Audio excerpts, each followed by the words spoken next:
ప్రజాస్వామ్యంలో అలాంటి వ్యక్తుల్ని నువ్వు ముందు పెడితే ప్రజాస్వామ్యానికి అది వెన్నుపోటని నేను సవినయంగా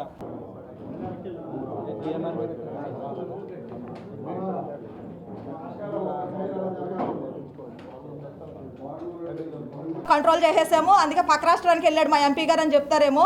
అలాంటివి కాదు. టీడీపీ అంటేనే ఇస్తున్నారు అనేది దేవుడు నిజంగానే ప్రజలకు బట్టబయలు అయ్యే విధంగా చక్కగా ఈ రకం ఇప్పుడు మొన్న కూటమిలో ఉన్న అరవ శ్రీధర్ అమ్మాయి విషయంలో జరిగింది మనం చూసాము. ఆయన మీద చర్యలు లేవు, ఇప్పుడు ఎంపీ గారి మీద కూడా చెప్పేసి అంటారు. ఒకసారి ఆంధ్ర రాష్ట్ర ప్రజలు కూడా ఆలోచన చేయాలి, మరి తెలివితో ఆలోచన చేయాలని చెప్పేసి ఆంధ్ర రాష్ట్ర ప్రజలను కోరుకుంటున్నానండి. Thank you. ఆంధ్రప్రదేశ్ ప్రజలంతా సిగ్గుతో తలదించుకోవాల్సిన రోజు వచ్చింది. భారతదేశ చరిత్రలోనూ ఆంధ్రప్రదేశ్ చరిత్రలోనూ ఒక ఎంపీ గారు డ్రగ్స్ తీసుకుంటూ పట్టుబడటం ఇదే మొట్టమొదటిసారి. మన దురదృష్టము, మన దౌర్భాగ్యం ఏంటంటే ఆ ఎంపీ గారు మన ఎంపీ గారు అవటం మన దౌర్భాగ్యం. ఎందుకంటే ఆ రోజు ఇదే ఎంపీ గారు ఓట్లు అడుక్కుంటూ ఏం చెప్పారంటే, ever vote can stop drugs in AP అని చెప్పారు. ఇదే ఎంపీ గారు ఓట్లు అడుక్కుంటూ ఆంధ్రప్రదేశ్లో 2121 మంది డ్రగ్స్ తీసుకుంటూ చనిపోయారు కాబట్టి మీరు నాకు ఓట్లేసి ఎంపీగా నన్ను గెలిపిస్తే ఈ ఆంధ్రప్రదేశ్లో డ్రగ్స్ లేకుండా చేస్తాను అని హామీ ఇచ్చి అనేకమైన బూటకపు హామీలతో అసత్య ప్రచారాలతో గద్దెనెక్కారు ఈ ఎంపీ గారు. మరి ఇవాళ ఈ ఎంపీ గారు డ్రగ్స్ తీసుకుంటూ పట్టుబడ్డారు. అది ఏలూరు ప్రజలుగా నా దౌర్భాగ్యంగా నేను అనుకుంటున్నాను. ఎందుకంటే ఇంతటి మొత్తం దేశ చరిత్రలో ఏలూరు ఎంపీ గారు అంటే అది ఎవరికి వస్తుంది? మనకే కదా. ఏలూరు ప్రజలైన మనకి ఇంతటి దౌర్భాగ్య స్థితిలోకి తీసుకొచ్చిన మన ఎంపీ గారు ఆయన డ్రగ్స్ తీసుకుంటూ పట్టుబడ్డారు. మరి కూటమి ప్రభుత్వం ఏ మాదిరి నైతికత లేని వ్యక్తులకి ఎంపీ సీట్లు ఇవ్వటం, ఎమ్మెల్యే సీట్లు ఇవ్వటం, వాళ్ళు నైతికతను మర్చిపోయి, విలువలను మర్చిపోయి, ప్రజాస్వామ్యాన్ని మర్చిపోయి ఈ రాష్ట్రాన్ని, ఈ రాజ్యాన్ని వాళ్ళు ఇష్టారాజ్యంగా దోచుకుంటున్నారు. ఇలాంటి పరిస్థితుల్లో, ఇంత అవమానకరమైన పరిస్థితుల్లో మన ఆంధ్రప్రదేశ్ ప్రజలు ఉన్నారు. భారతదేశం అంతటా మనం అందరం సిగ్గుపడి తలకాయ సిగ్గుతో తలదించుకోవాల్సిన పరిస్థితి వచ్చింది. ఈ పరిస్థితికి కారణమైన మన పార్లమెంటు సభ్యులు, ఏలూరు పార్లమెంటు సభ్యులు పుట్టా మహేష్ గారు, మరి ఆయన నైతిక బాధ్యత వహిస్తూ తన రాజీనామాను చేయాలి.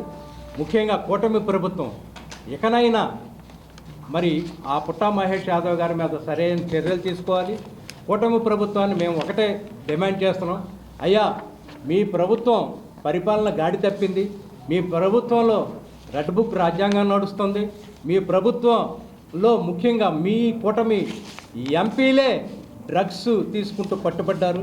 మరి వీళ్ళు డ్రగ్స్ తీసుకుంటూ పట్టుబడ్డారు కాబట్టి వీళ్ళకి డ్రగ్ రాకెట్తో ఏమైనా సంబంధం ఉందా లేదా అనేది కూడా మీరు ఒక సిబిఐ ఎంక్వైరీ జరిపించాలి. కాబట్టి తెలుగుదేశం ప్రభుత్వం ఏ మాదిరి నైతికత ఉన్న నైతిక బాధ్యత వహించి పుట్టా మహేష్ కుమార్ గారిని ఎంపీ నుంచి, ఆయన విధుల నుంచి తప్పించాలి. మహేష్ కుమార్ గారు కూడా స్వచ్ఛందంగా పదవి విరమణ చేసి రాజీనామా చేసి ఆయన నైతికతను నిరూపించుకోవాల్సిందిగా డిమాండ్ చేస్తున్నాం వైఎస్ఆర్సీపీ పార్టీ. నిన్న మొయినాబాద్ కేసులో, ఫామ్ హౌస్ కేసులో టీడీపీ ఎంపీ మన పుట్టా మహేష్ కుమార్ యాదవ్ గారికి ఈ డ్రగ్స్ తీసుకుంటూ ఆ పార్టీలో పాల్గొంటూ, ఆ పార్టీలో తెలంగాణ పోలీసు వారు దాడి చేయటం, ఆ దాడిలో డ్రగ్స్ తీసుకున్నట్టుగా ఈయనకు పాజిటివ్ వచ్చినట్టుగా నిర్ధారణ చేయటం, ప్రత్యేకంగా అక్కడ ఉన్నటువంటి ప్రభుత్వం పోలీసు వారు నిర్ధారణ చేయడం జరిగింది. అందులో బ్లడ్ శాంపిల్లో కూడా టీడీపీ ఎంపీ పుట్టా మహేష్ యాదవ్కు డ్రగ్స్ పాజిటివ్ అని కూడా నిర్ధారణ చేయడం జరిగింది.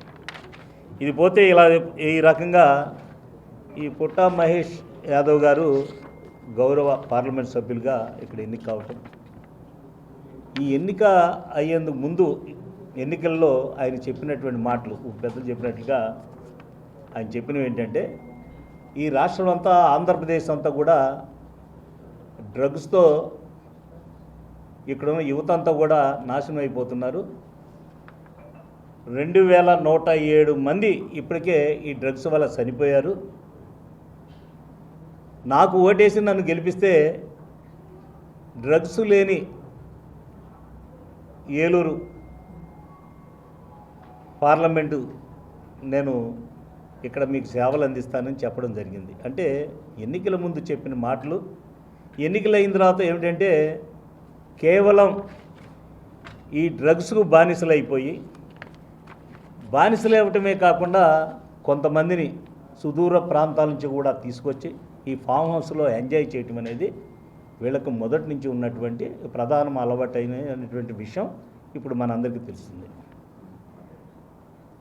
అన్నిటికంటే బాధాకరమైన విషయం ఏంటంటే ఈ యొక్క ఏలూరు పార్లమెంట్ నుంచి ఈ పార్లమెంట్ పుట్టిన దగ్గర నుంచి అనేక మంది మహానుభావులు ఈ పార్లమెంట్ సభ్యులుగా సేవలు అందించారు. ఇంతమందే కాదు, దేశ చరిత్రలో ఎక్కడ తీసుకున్నా, ఇక్కడే కాదు దేశ చరిత్రలో తీసుకున్నా ఒక గౌరవ పార్లమెంట్ సభ్యుడు డ్రగ్స్ తీసుకొని ఆ డ్రగ్స్ పార్టీలో దొరకటం, వెంటనే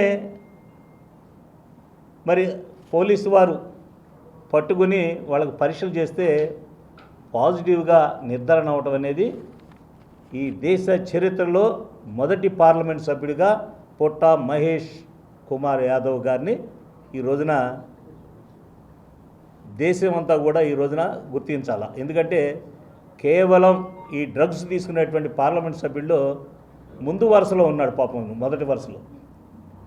దానికి మన ఏలూరు పార్లమెంట్ చరిత్రలో మన ఆంధ్రప్రదేశ్ లాగా సిగ్గుపడే పరిస్థితి వచ్చేసింది. కానీ ఈ ఏలూరు పార్లమెంట్లో ఇవాళ ప్రజలందరూ కూడా అసహించుకునే పరిస్థితి తెచ్చుకున్నాడు ఈ గౌరవ పార్లమెంట్ సభ్యుడు. ఇక తెలుగుదేశం పార్టీ అంటే రాజకీయ పార్టీగా కాదు, ఇప్పుడు కేవలం తెలుగు డ్రగ్స్ పార్టీలా మారిపోయింది.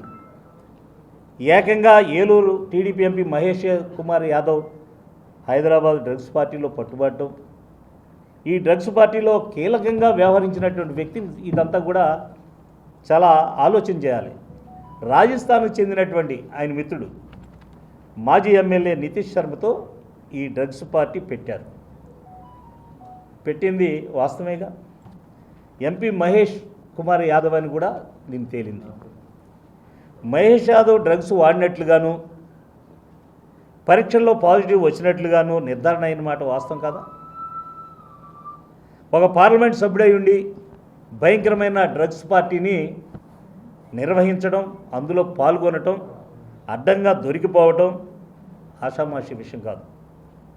ఈ రోజున వైఎస్ఆర్ కాంగ్రెస్ పార్టీ ఏలూరు జిల్లా నుండి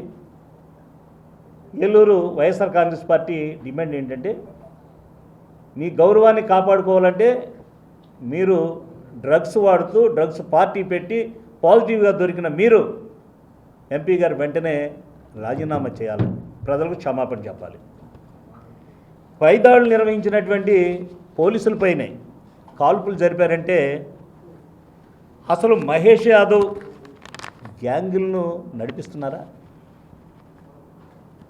నడిపిస్తున్నారంటానికి ఇదొక ఉదాహరణ. ఈ కేసు నుంచి మహేష్ యాదవ్ను తప్పించడానికి ఇప్పటికే హాట్ లైన్ రాజకీయాలు మొదలుపెట్టారు. ఈ మొదలుపెట్టడంలో ఎవరెవరు పాత్ర ఉంది, ఎవరెవరు ముందు వెనక ఉన్నారనేది ఒకసారి చూసుకుంటే, ఈ డ్రగ్స్ లాంటి వ్యవహారాల్లో చట్టాన్ని మేనేజ్ చేయటం, వ్యవస్థలను మేనేజ్ చేయడం చేస్తే యువతను తప్పుదారి పట్టించే దుర్మార్గ పనులు